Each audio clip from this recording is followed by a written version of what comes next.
Hello guys, welcome to my channel. I hope you're doing really well. I am back today to do my championship predictions for the up and coming season. So let me know what you think in the comments below and let me know your championship predictions for the up and coming season. So I'm going to start in the relegation battle and the teams who I think will be relegated, and then I'm going to work my way up. So in 24th spot, I think Rotherham will be relegated. Now, it's very hard for a newly promoted team to stay up in the division.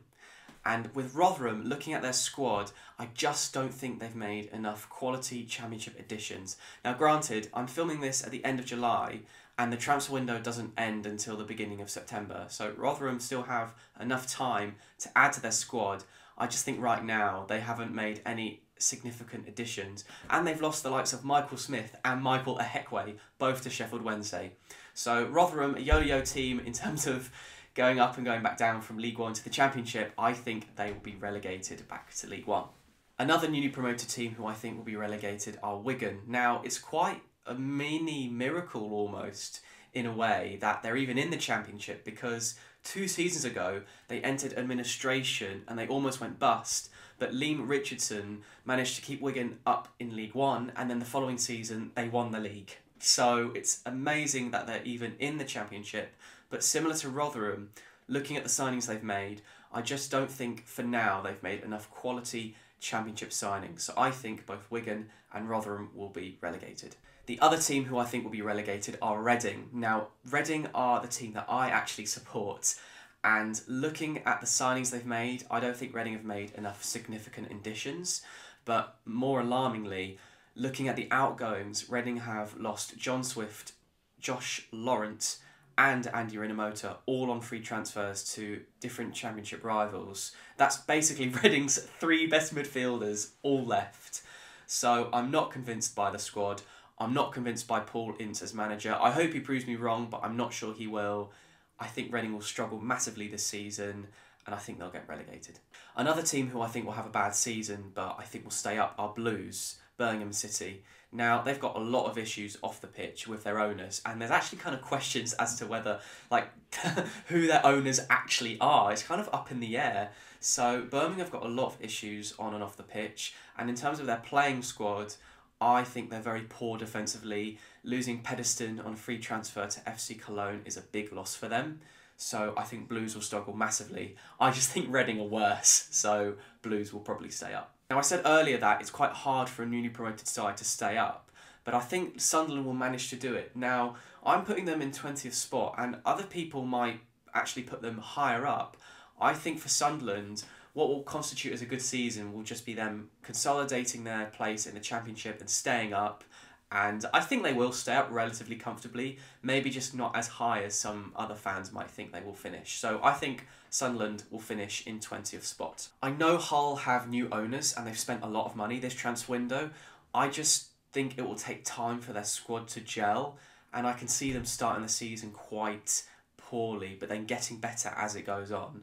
It remains to be seen whether this new owner is trigger happy or not in terms of the managers he hires, but with Hull, I think they'll struggle, but they may be improved as the season goes on, but overall it won't be a particularly memorable season for Hull. Now for Blackpool, of course, Neil Critchley left during the off-season and he was replaced by Michael Appleton.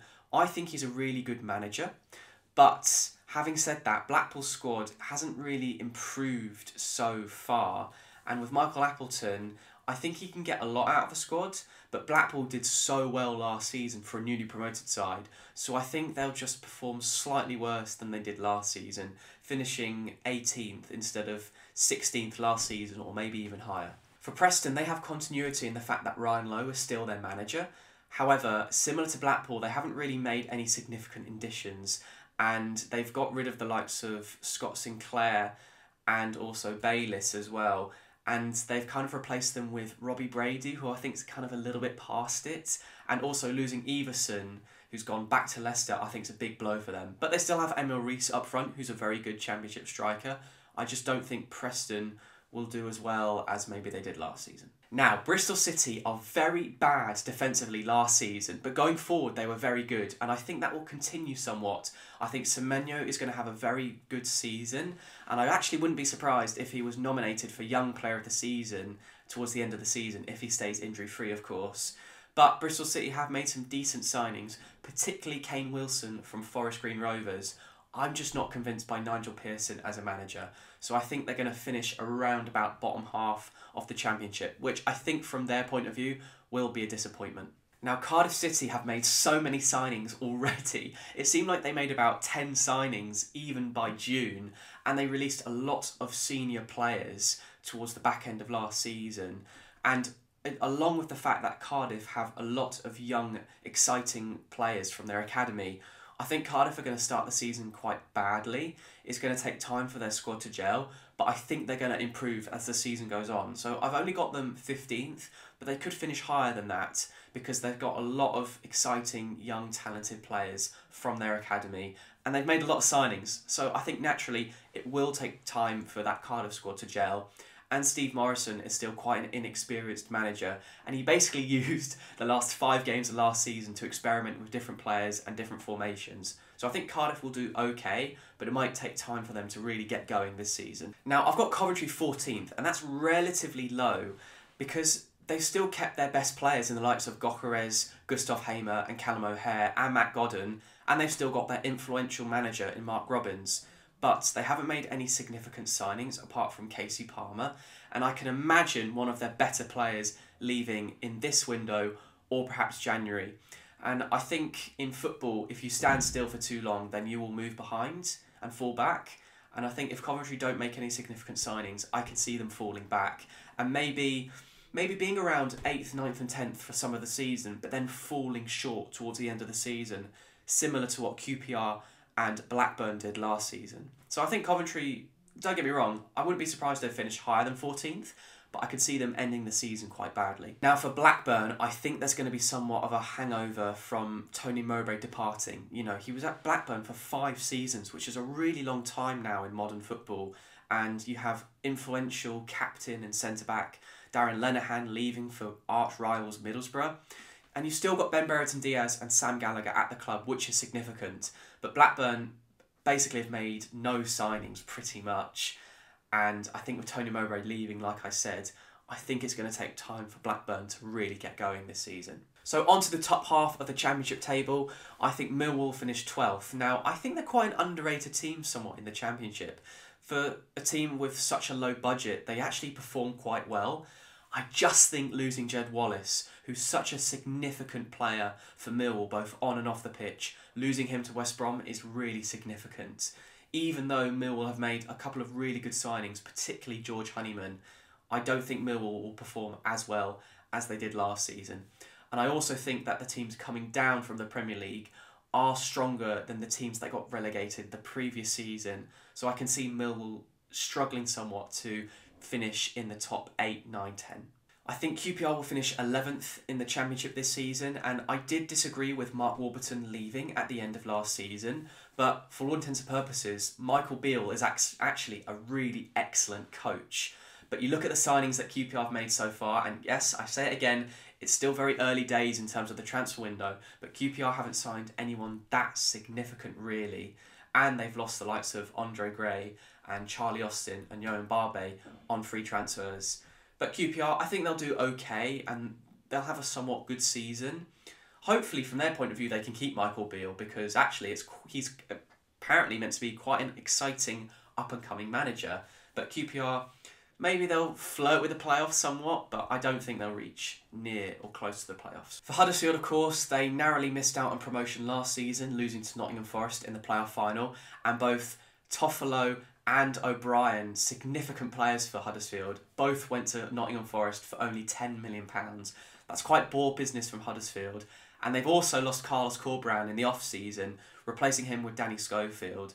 It's quite hard to predict where Huddersfield will finish because normally when a team overachieves and finishes in the playoffs, they have a poor following season. And we don't know what Danny Schofield's going to be like as a manager. But I don't think this is the case of maybe Reading of 2017, where Reading massively overperformed, narrowly missed out on the Premier League, and then were in the relegation battle the following season. I don't think Huddersfield will be in a relegation battle, but I do think they'll struggle to hit the heights of last season. So I think maybe they'll start this up-and-coming season badly, but maybe they'll recover somewhat and finish just in the top half of the Championship table. Now, putting Swansea at 9th is quite a significant leap from last season where they finished, I believe it was 16th or 17th. I just think Russell Martin is a really good fit for Swansea and their style of football and what they represent as a club. And they've got a lot of exciting young players at Swansea. So last season was kind of getting to know Russell Martin. I think this season they'll improve, and maybe the following season they'll finish in the playoffs. I hope from the outside looking in, actually, they can keep Russell Martin, because I think he'll only improve Swansea. And I think Swansea will find it hard to find a manager who's young and charismatic and will do just as good of a job now for Swansea as Russell Martin is doing currently. So I think Swansea will flirt with the playoffs but just miss out. Then we have West Brom. I definitely think they'll improve from last season, particularly going forward, because man, West Brom at times really struggled for goals, but they've signed Jed Wallace and John Swift, which I think are two really good signings, but it is still Steve Bruce football. So I think West Brom will at times be frustrating to watch from the fans' point of view, and I do think they'll just miss out on the playoffs. Then I have Sheffield United. Now, there haven't been too many changes at Sheffield United for this up-and-coming season, but they've lost Morgan Gibbs-White, of course, who's gone back to Wolves. So in that sense, I think it's a big blow. So, you know, like I said, it's hard to grade some of these teams because it's still so early in the transfer window. So Sheffield United might make a flurry of really exciting signings, but I don't really see that happening, and I think they'll just fall short of the playoffs. So, into the playoffs, I think Stoke City will manage to squeeze in the playoffs. Now, so many people for the last few seasons in the Championship have predicted Stoke City to finish in the playoffs, but I can see it because you look at the signings they've made. Josh Lawrence, Gavin Kilkenny, and also Will Smallbone are excellent signings in my opinion. And then people forget they've got the likes of Suter and Tyrese Campbell to come back from injury, both on their day, two of the best Championship players. So I think Stoke, I can see them performing well towards the second half of the season and just sneaking into the playoffs. The one thing that might hold them back though is Michael O'Neill. I think it's still somewhat on the fence as to whether Michael O'Neill should take Stoke forward or not, but their squad is really, really strong. Then I've got Luton finishing 5th. Now, I think a lot of people are going to put Luton lower than 6th and maybe even towards the relegation zone. I don't see that happening because I think Luton's recruitment is excellent. Nathan Jones really fits Luton, similar to how Russell Martin really suits Swansea. And also, the only players that Luton have lost that are really significant are Carl Naismith. And I think Luton will replace him because, like I said, Luton have really good recruitment. And they've brought in Horath from Nottingham Forest, who I think is an excellent goalkeeper at this level. And they've brought in Carlton Morris and Woodrow. Particularly Morris, I think, is an excellent signing for Luton. So I can see Luton doing well and actually finishing in the playoffs. So the top 4 then, I think Burnley will finish 4th. I think there'll be a slow start for them because I still can see them being somewhat of a hangover from losing Sean Dyche, who was so influential for the club. But I kind of like the appointment of Vincent Kompany, and they've managed to sign Scott Twine, which I think is an excellent, excellent signing. And if they can even just keep one of Cornet or McNeil, then Burnley will score tons of goals this season. Then I've got Middlesbrough finishing 3rd. Chris Wilder is an excellent manager at this level. All they really needed to do was actually improve the goalkeeper and improve the strikers. And they've brought in Stefan from Man City, which is a phenomenal signing. He'll, I think, be up there with Golden Glove for next season, or for this up-and-coming season.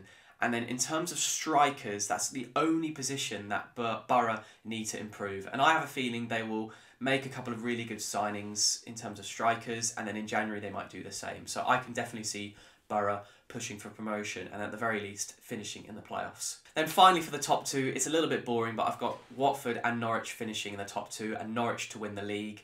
Norwich have just got so many players that have experienced promotion and winning the league. And yes, they've lost a few of their influential players in the off-season, but they've still got some excellent young players in Omar Bamadeli, Rowe, and also Adam Eder. So Norwich, I think, will be absolutely fine, and so long as they keep Pookie, they'll score tons of goals, so I think they'll win the league. And then with Watford, even if they lose Ismail Sarr and Dennis they've still got great players going forward. I think Rob Edwards is a really exciting appointment, and from the outside looking in, I hope he does well, because if he does well, then it paves the way for young English managers in the lower leagues to get chances at good Championship clubs like Watford. It's a fantastic opportunity for Rob Edwards, and also the Pozzo family have come out and said that, well, not they specifically, but it's basically talk and rumours that Rob Edwards is going to be given a significant amount of time. So actually, from a neutral's point of view, I hope he does well, because then it just is success for young English managers. But Watford's squad is ridiculous, and they've got great defenders in Kamara, Samir, and also solid Championship players in Cathcart and Gosling and Cleverley. So I think Watford will be absolutely fine and win promotion. So that's my 1 to 24 Championship predictions. I hope you enjoyed it. Let me know your Championship predictions in the comments below. Please like, comment and subscribe, and I hope to see you all in the next video. Thank you very much.